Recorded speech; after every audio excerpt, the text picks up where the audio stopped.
This is Colin McGuigan for Conlan Boxing, proudly sponsored by that prize guide. Delighted to be joined by Michael Conlan. Mick, how's things? All good, mate. All good. Just resting between sessions at the minute. How's the camp been so far for you? That's been good. I've just got the work done. Got through everything I needed to get through. Sparring went well. Trains went well. So I'm prepared. I'm ready to go. Last time out, we've seen you in a battle against Miguel Mariaga in Belfast. How did you think that went, and what do you take from that fight into this next fight against Kareem Gurphy? Yeah. Listen, I went in there. Loss. First loss in my career. And I went in there against a massive puncher in Mariaga. There was an awful lot of boxes ticked in that fight to show that I am the same fighter I believe I was.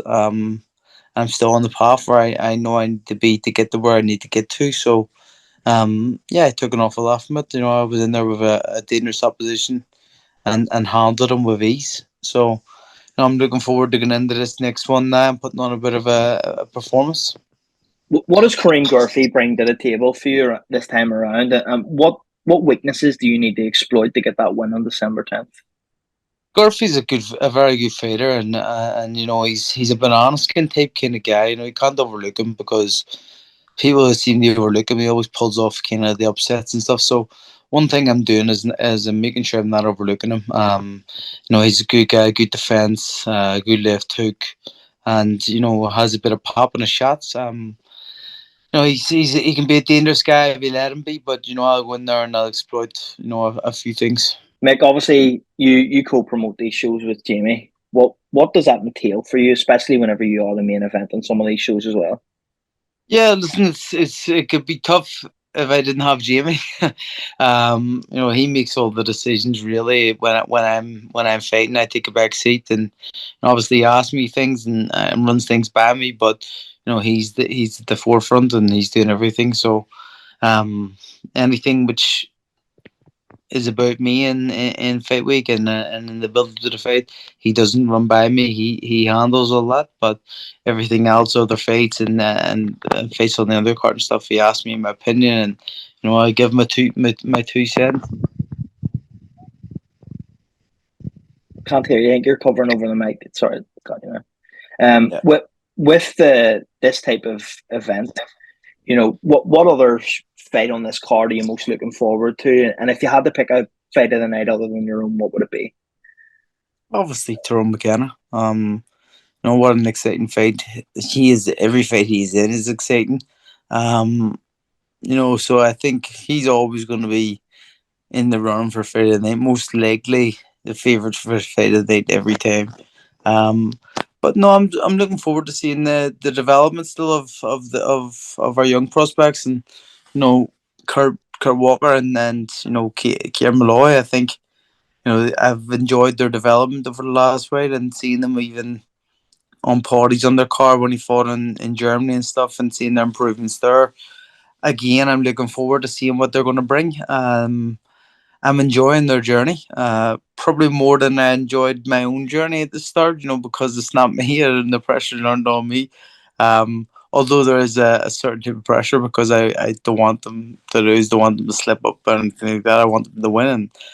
And I'm just enjoying the journey and seeing how they develop. And I think they're going really well at the minute. So I'm looking forward to watching them. And obviously, Paddy McCrory, IBO world champion. He's on the card again and ready to go again. So you got to give that man credit. And I'm looking forward to going seeing him go out there and getting a nice homecoming.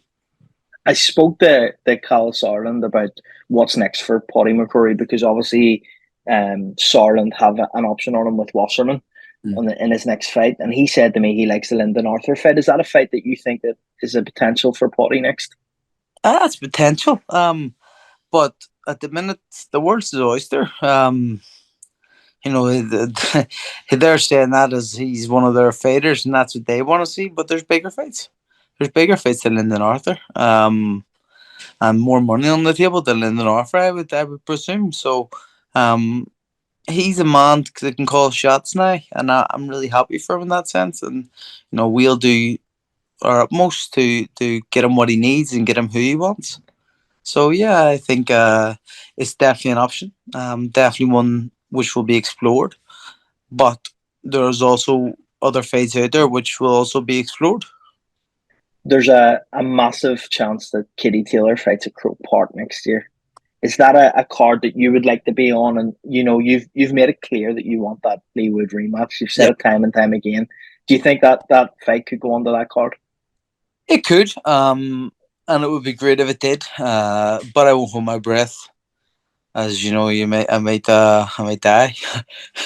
So, yeah, I don't know. If it happened, it would be fantastic. If Lee would ever takes three much, it would be fantastic. But that's a big if, and it's time waits for no man, as they say. And I'm not waiting around. I'm getting on with my career and doing what I got to do. And I'll fight for a world title, whether it's Lee Wood or whether it's someone else. I'll fight for a world title in the next 6 to 12 months anyway. So I'm excited on that front, and whether who or whoever it is, it doesn't really matter. Well, once you get that win on December 10th, what's next for Michael Conlan? I'll aim for a world title shot in my next fight after this.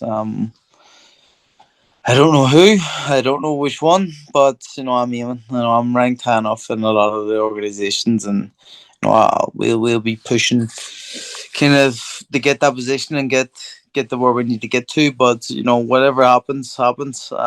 Boxing's a funny old game. Things chop and change so quickly. Champions change so quickly at the moment, and whatever way things play out, they will play out. Harlem Eubank, stablemate of yours, one of your best friends, headlines in York Hall on Yeah, Friday night. Talk to me a yeah, bit about that. yeah. I'm excited for him. His first time, where the camera's just on him, and he's deserved it, man. And I'm not lying when I say it. Like, to get the work he puts in, and the enthusiasm he does it with is amazing. With no fights, he's still in the gym. He's still working. He's always learning, always trying to improve. And his development over a short space of time, being the last 2 3 years, from being relatively like really novice to like a really well developed fighter, and I think he can be a danger in that division in Britain. At the minute, definitely, he's flying. So I'm looking forward to it. I think we'll see another devastating performance, and one that he will grab with both hands. The chance to Shane live on Channel 5. It'll be fantastic. Finally, another stablemate of yours, Josh Kelly, in a massive fight in 2 weeks against Troy Williamson. Talk to me a bit about that and how you think that one goes. Yeah, next week. What week isn't it away now? What a fight! I think it's going to be an exciting one. We all know the bags of talent Josh has and the ability he has, and how how difficult he can be for any opponent. And you look at Troy Williamson and you go, talent wise, it doesn't match up.